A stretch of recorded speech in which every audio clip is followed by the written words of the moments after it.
మస్కాన్ రస్తోగి. ఈ పేరు అందరికి గుర్తుండే ఉంటుంది అని అనుకుంటూ ఉన్నాను. ఈ 2025 మార్చ్‌లోన ఒక బ్లూ డ్రమ్ డెత్ మిస్టరీని పోలీసులు ఛేదించారు.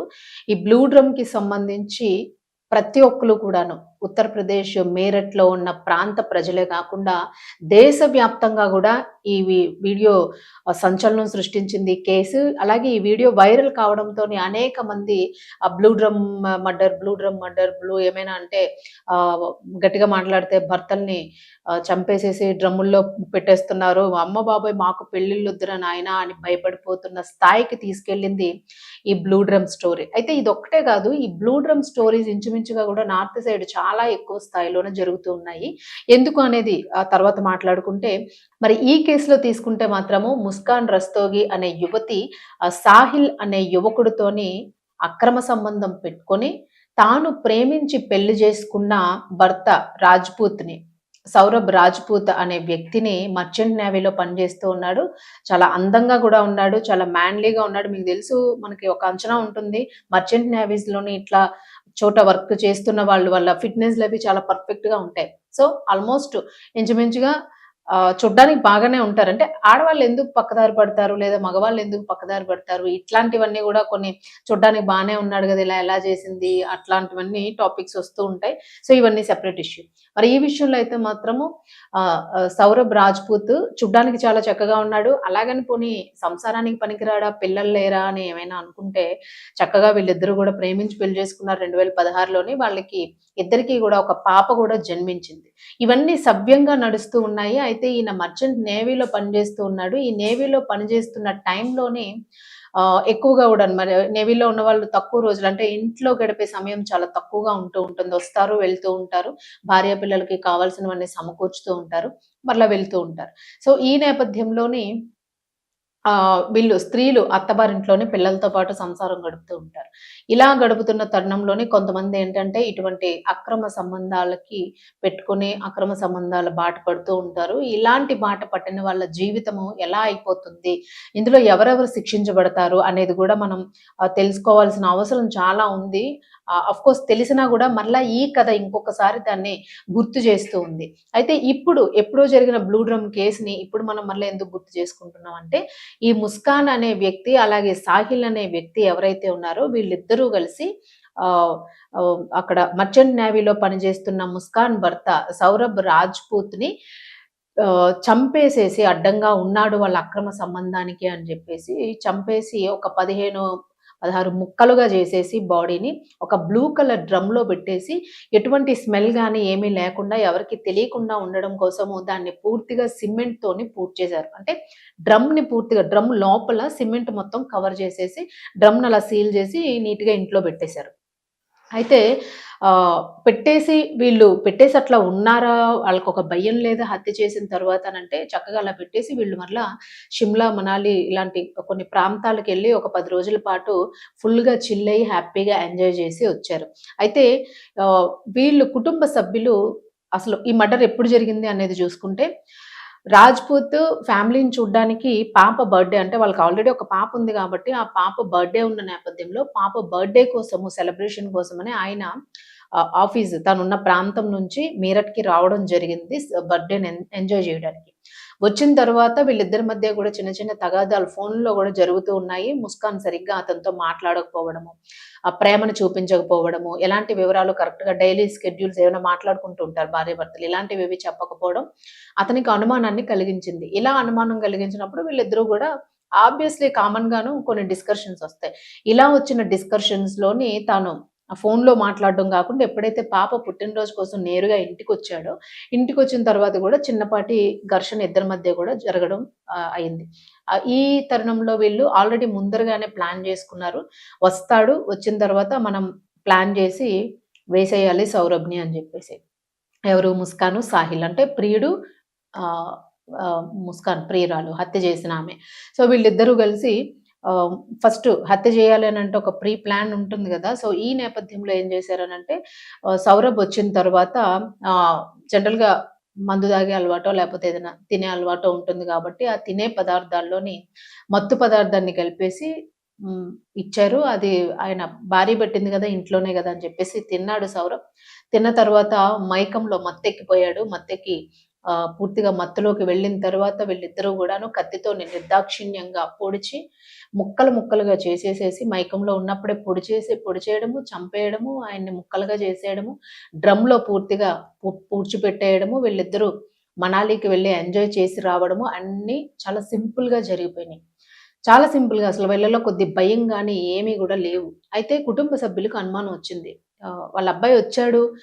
వచ్చి అసలు కనీసం ఫోను గూడా చేయలేదు. ఊరొచ్చాడు. తల్లిదండ్రులను పలకరించాలి. ఇవన్నీ ఉంటాయి. సో, వీళ్ళు వేరే కాపురం ఉంటూ ఉన్నారు. తల్లిదండ్రులు వేరే ఊర్లో ఉన్నారు ఈ గొడవల వలన.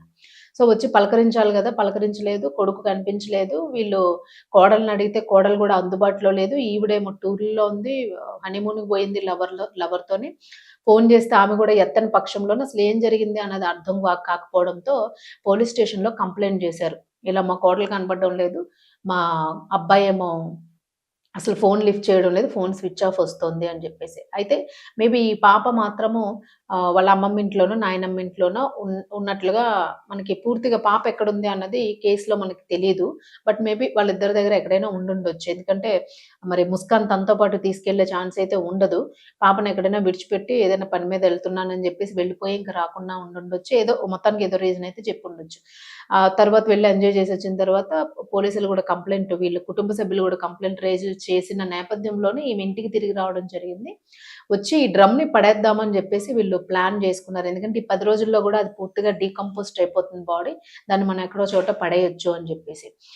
తీరా వచ్చేటప్పటికి ఏందంటే పోలీసులు ఆల్రెడీ కేస్ ఫైల్ అయ్యి ఉంది కాబట్టి కుటుంబ సభ్యులు గట్టిగా ప్రశ్నించడం జరిగింది. మా అబ్బాయి కనిపించడం లేదు. ఎక్కడున్నాడు ఏంటి అని జెప్పేసి పూర్తిగా గొడవ జరగడంతోని వెంటనే పోలీసులకు గూడా మా కోడలు ఇట్లాగా చెప్పడం లేదు. మా అల్లుడు వివరాలేమి తెలియడం లేదు. తనకు గూడా తెలీదని అంటుంది. ఏదో టూరెళ్ళాడు అని జెప్తుంది. మాకు నమ్మకం లేదు అని జెప్పేసి పోలీసులకు తెలియజేయడం జరిగింది. వెంటనే పోలీసులు రంగంలోకి దిగి అమ్మగారికి 4 బాది గట్టిగా అడగాల్సిన విధంగా అడిగితే మొత్తం విషయాన్ని ఇద్దరు కక్కడం జరిగింది. అంటే ఫస్ట్ ఆమె జెప్పింది ఇట్లాగా నాకు అక్రమ సంబంధం ఉంది. ఆహ్, సౌర మా ఆహ్, సాహిల్ అనే యువకుడితోని ఈ అక్రమ సంబంధం ఉన్న నేపథ్యంలోనే నా భర్తని నేను ఇలా మత్తిచ్చి చంపేసేసి, కత్తితో పొడిచి ముక్కలు ముక్కలుగా చేసి, దాన్ని డ్రమ్‌లో వేసేసి దాన్ని ఎక్కడో పాడేద్దాము అని ప్లాన్ చేసుకున్నాము. బట్ మా ప్లానింగ్ వర్కౌట్ అవ్వలేదు. మీకు దొరికిపోయాం అడ్డంగా అని చెప్పేసి చెప్పడం జరిగింది. వెంటనే ఆ సాహిల్‌ని గూడాను అదుపులోకి తీసుకున్నారు పోలీసులు. తీసుకొని పూర్తి స్థాయి బందోబస్తులు అప్పటికే పూర్తిగా కుటుంబంలో ఘర్షణలు మొదలైపోయినాయి. ఆ ఏరియాలో ఉన్న వాళ్ళంతా గూడాను ఇలా చేసింది అనంటే ఖచ్చితంగా వాళ్ళకంటూ ఉన్న సర్కిల్, వాళ్ళకున్న ఫ్యామిలీ మెంబర్స్ ఎవరు గూడా ఊరుకోని పరిస్థితి. అలాగా ఊర్లో గూడా చెప్పులు తీసి, రాళ్ళు తీసి కొట్టే పరిస్థితి ఉంటుంది. మరి ఇలా ఏమైనా అక్కడికక్కడే ఆమెను చంపేసే పరిస్థితి గూడా కొన్ని కొన్ని సార్లు ఆహ్, ఛాన్స్ ఉండే ఇదుంటుంది గాబట్టి వెంటనే ఆమెని పోలీసులు పూర్తి స్థాయి బందోబస్తులోన కేస్ ఫైల్ చేసి స్టేషన్‌కి, జైలుకి మాత్రం తరలించడం జరిగింది. అలాగే సాహిల్‌ని గూడా కేస్ ఫైల్ చేసి సాహిల్‌ని గూడా జైలుకి తరలించారు. మరి ఈ కేసు ఉత్తరప్రదేశ్ మీరట్‌లోని మొత్తం పూర్తి స్థాయిలో ఒక కలకలాన్ని సృష్టించిందనే జెప్పుకోవాలి. ఎందుకంటే అసలు ఒక భయానికి గురయ్యారు అందరూ గూడా. అలాగే మగవారు గూడా ఒక స్థాయిలో ఇంతకుముందు గతంలో స్త్రీలు అబ్బాయి మా భర్త బాధ పెడుతున్నాడు అని జెప్పేసి కేస్ ఫైల్ జేయడము, బాధపడడము, డైవోర్స్‌కి అప్లై జేయడం, పుట్టింటికెళ్ళిపోవడం జరుగుతూ ఉండేది. బట్ ఇప్పుడు మహిళలు ఏం జేస్తున్నారు అంటే కొంతమంది మహిళలు ఇటువంటి అక్రమ సంబంధాలేమైనా ఉంటే పూర్తిగా భర్తని ప్రియుడితో కలిపి లేపేయడము, ఇలాంటివన్నీ భయానక దృశ్యాలన్నీ చేస్తూ ఉండడం వల్ల ఒక రకంగా జెంట్స్ గూడా భయపడుతున్న పరిస్థితి అయిపోయిందిప్పుడు. వాళ్ళకి గూడా రక్షణ లేదు అని జెప్పేసి కొన్ని కేసులు ఫైల్ జేస్తున్నారు. వాళ్ళు గూడా మాకు గూడా నా భార్య నుంచి రక్షణ లేదు. మాకు అనుమానంగా ఉంది. నన్ను ఏ టైంలో ఏం జేస్తది చంపేస్తదేమో నాకు భయమేస్తుందని ఇలా ఆహ్, ఫీమేల్స్ కన్నా మేల్స్‌కి ఎక్కువ భద్రత లేదని వాళ్ళు గూడా కేసులు ఫైల్ జేస్తున్న పరిస్థితులు కనిపిస్తూ ఉన్నాయి. సో, ఇక్కడేంటంటే ఈ అక్రమ సంబంధాల డామినేషను చాలా ఎక్కువగా సొసైటీలో కనిపిస్తోంది అని జెప్పేసి నెటిజన్స్ అసలు ఉధృతంగా మెసేజ్‌లు పెడతా ఉన్నారు. నెట్‌లో ఎందుకంటే ఈ వీడియో వైరల్ అవుతుంది. ఈ కేస్‌కి సంబంధించి మాత్రము రకరకాల కొన్ని లక్షలాది మంది ప్రజలు దీనికి సంబంధించి మెసేజెస్ పెట్టారు. సో, అయితే ఇప్పుడు ప్రస్తుతానికి మరలా మనం ఎందుకు మాట్లాడుకుంటూ ఉన్నామంటే, ఇప్పుడు ఆ ముస్కాన్ అనే యువతి ఆడబిడ్డకి జైల్లో జన్మనివ్వడం జరిగింది. ఆడబిడ్డ కూడాను సౌరభ్ పుట్టినరోజు ఎప్పుడైతే ఉందో అదే రోజున ఈమె గూడా పాప గూడా జన్మించడం జరిగింది 24వ తేదీన నవంబర్ 24. సో, అదే రోజున పాప గూడా పుట్టింది. మరి అది విధివశాత్తు అని అనుకుంటామా? లేకపోతే ఆయన మరణాన్ని అప్పుడు అట్లా చంపేసాను అని గుర్తుంచుకోవడం కోసం ఇలా జరిగిందా? దేవుడు అలా పెట్టాడా? అన్నది గూడా కొంతమంది సెంటిమెంటల్‌గా ఆలోచిస్తున్న వాళ్ళున్నారు. అయితే ఏది ఏమైనా గూడా ఇది చాలా బాధాకరమైన విషయం. ప్రస్తుతానికి ఈమె జైలుకి ఈ ర సౌరభ్‌నంటే భర్తని చంపేసిన రోజు ముస్కాన్ జైలుకి వెళ్ళేటప్పుడు ఏదైతే హత్య చేసి జైలుకి వెళ్ళిందో అప్పటికి తాను 3 లేదా 4 నెలల గర్భవతిగా ఉన్నట్లుగా కూడా పోలీస్ అధికారులు తెలియజేశారు. మరి ఆమెకి పరీక్షలు చేస్తున్నప్పుడు ఖైదీని తరలించినప్పుడు పరీక్షలు చేసి జైల్లో పెడతారు కాబట్టి ఆ పెట్టేటప్పుడు తాను గర్భవతిగా ఉందని తెలుస్తుంది. మరి ఈ నేపథ్యంలోనే ఆవిడ ఇప్పుడు డెలివరీ అయ్యి ఒక పాపకైతే జన్మనివ్వడం జరిగింది. ఆల్రెడీ ముస్కాన్కి ముందర ఒక పాప ఉంది. అయితే మీ కుమార్తె ముస్కాన్ పాపకి జన్మనిచ్చింది అని చెప్పేసి ముస్కాన్ తల్లిదండ్రులకి తెలియజేయడం జరిగింది. అలాగే అత్తవారింటి వారికి కూడాను మృతి చెందిన సౌరభ్ కుటుంబ సభ్యులకు కూడా ఈ విషయాన్ని తెలియజేశారు. అయినప్పటికీ కూడా ఎవ్వరూ కూడాను ముస్కాన్ని చూడ్డానికి వచ్చిన పరిస్థితి అక్కడ కనిపించలేదు. మరి పసిబిడ్డకి జన్మనిచ్చి ఉన్న బాలింతగా ఉన్న ముస్కాన్ని చూడ్డానికి కూడా వాళ్ళెవరూ ఇంట్రెస్ట్ చూపించలేదు అని అంటే మనకి ఇక్కడే అర్థమవుతుంది. ఒక వ్యక్తిని అత్యంత కిరాతకంగా భర్తని హతమొందించిన స్త్రీని ఎవరు కూడా చూడ్డానికి ఇష్టపడరు, సహకరించడానికి కూడా ఇష్టపడరు. తల్లిదండ్రులు కూడా ముఖ్యంగా వాళ్ళు కూడా ఇటువంటి హత్యల్ని ప్రోత్సహించే అవకాశం కూడా ఎక్కడ ఉండదు. కాబట్టి ఇలాంటి హత్యలు చేయడానికి దయచేసి చేసే ముందర కాస్త ఆలోచించాల్సిన అవసరం ఉంటూ ఉంది. ఎందుకంటే సమాజానికి దూరం అయిపోతారు, కుటుంబానికి దూరం అయిపోతారు. అలాగే పిల్లలు కూడా చిన్నారులు కూడాను అనాథలుగా మిగిలే పరిస్థితి ఉంటుంది. వాళ్ళ జీవితాల మీద ఒక మచ్చ పడిపోతుంది. మీ తల్లి అక్రమ సంబంధం పెట్టుకుని ఇలా హత్య చేసి జైలుకి వెళ్ళారు అని చెప్పేసి పిల్లల్ని కూడా సమాజంలో నిందించే పరిస్థితి కనిపిస్తుంది. మరి ప్రస్తుతం అయితే మాత్రము ఆ చిన్నారి ఈ పుట్టిన చిన్నారి కూడాను శిక్ష ఏ పాపము తెలియని అభంశుభం తెలియని చిన్నారి కూడా ఇప్పుడు శిక్షని అనుభవించాల్సిన పరిస్థితి అక్కడ. ఎందుకంటే ఎవ్వరూ కూడా చేరదీయలేదు కాబట్టి ఖచ్చితంగా ఆ పాప తల్లి వద్దనే జైల్లో ఉండే పెరగాల్సిన పరిస్థితి ఉంది. మరి 6 ఏళ్ల జైలు శిక్ష ఉన్న నేపథ్యంలో ఆ చిన్నారి కూడాను 6 సంవత్సరాల పాటు జైల్లోనే తల్లి దగ్గరే పెరగాల్సిన పరిస్థితి అయితే దాని పరిస్థితి అని కూడా అనలేము, దుస్థితి నెలకొందనే చెప్పాలి. మరి ముస్కాన్ అలాగే సాహిల్ ఇద్దరు కూడా చిన్నారిని పట్టుకుని పోలీసుల ఆధ్వర్యంలో ఉన్న ఒక ఫోటో అయితే మనకి ఇక్కడ స్క్రీన్ మీద కనిపిస్తూ ఉంది. మరి తరువాత జైలు నుంచి విడుదల అవుతారా, ఇంకా ఏదైనా వాళ్ళ మీద ఇన్వెస్టిగేషన్ జరుగుతుందా, తర్వాత ఇంకా అంటే కేసు ఇంకేమైనా ప్రొలాంగ్ అవుతుందా, అక్కడితో ఏమైనా ఆగుతుందా అనేది అయితే ఇంకా తెలియాల్సి ఉంటుంది. మనకి మళ్ళా 6 ఏళ్ల తరువాత మాత్రమే దీనికి సంబంధించిన ఆ డీటెయిల్స్ అన్ని వచ్చే అవకాశం ఉంటుంది. ఆ చిన్నారి ఎంత అయింది, ఎన్నాళ్ళు పెరిగింది, ఏం చేసింది ఇన్నాళ్ళు అనేది కూడా 6 ఏళ్ల తరువాతే మనకి తెలుస్తుంది. వాళ్ళు జైలు నుంచి విడుదలైన తరువాత మరలా వాళ్ళు కొత్తగా ఏమైనా జీవనం కొనసాగిస్తారా? ఎందుకంటే ఖచ్చితంగా కుటుంబం వెలివేస్తుంది, సొసైటీ వెలివేస్తుంది. కాబట్టి మరి మొదట పుట్టిన కుమార్తెకి మాత్రము తల్లి తండ్రి లేని పరిస్థితి అయితే అయిపోయింది. ఆ చిన్నారి ఫస్ట్ మొదట పుట్టిన కూతురు తాను మాత్రము అమ్మమ్మ నాయనమ్మల దగ్గర పెరగాల్సిన పరిస్థితి అయితే ఉంది. మరి తల్లిని తండ్రిని కూడా కోల్పోయిన పరిస్థితి. మరి దయచేసి సొసైటీలోని ఇలాంటి అక్రమ సంబంధాలు పెట్టుకోవడం వలన ముఖ్యంగా చిన్నారులు అత్యంత దయనీయమైన పరిస్థితుల్లో జీవనాన్ని కొనసాగించాల్సిన దౌర్భాగ్యమైన స్థితులు ఉంటూ ఉన్నాయి.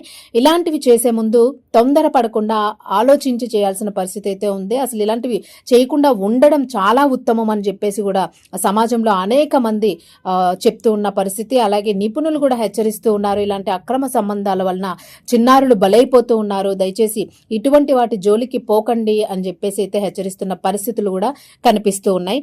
మరి ఈ హత్య అయితే బ్లూ డ్రమ్ హత్య అయితే మాత్రము కలకలం రేపింది. దీనికి సంబంధించిన అప్డేట్స్ అయితే ఈ విధంగా ఉన్నాయి. మరి ఇలాంటి కేసెస్ మరలా పునరావృతం కాకుండా ఉండాలని ఆశిద్దాం.